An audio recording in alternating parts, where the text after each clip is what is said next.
Hey guys, it's Casey here with another weekly recap of your superhero shows. So let's dive right into it. What a fun episode of Arrow this week that featured the live-action debut of Vixen, who, as some of you may know, debuted on the animated web series on the CW, which there was a nice little nod to when Ollie said that he met her. They had an animated encounter. She's a friend, a hero in Detroit they call Vixen. Mari and I had an animated encounter last year, and we've stayed in touch ever since.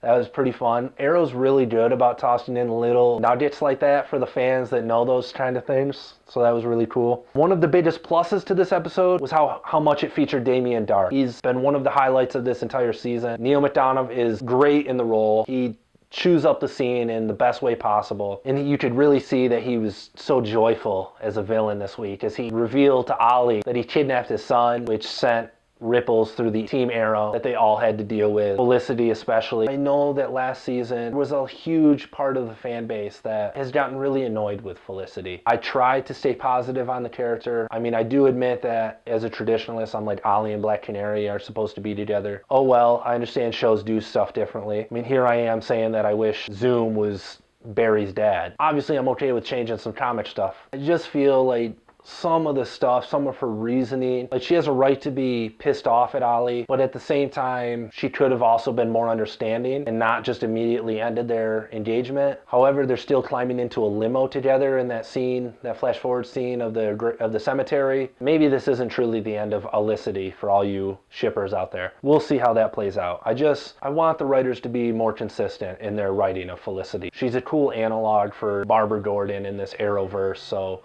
I appreciate her in the role she fills, so don't make people turn on her. Ollie chose to fight Dark's magic with magic of his own, which is why he brought Vixen in the first place. She was able to deduce the source of his power. I'm a little surprised that they dealt with it so quickly and so easily. Within one episode, they found out where his power comes from and they destroyed it. So it looks as though for the remainder of the season, Dark is now powerless. So I'm curious to see how that dynamic plays out with his team Genesis, I do believe, like that board that he was dealing with last week. I'm curious to see how that plays out the remainder of the season. That's all I got for you guys this week, so I'll catch you guys next week, and I hope you enjoy.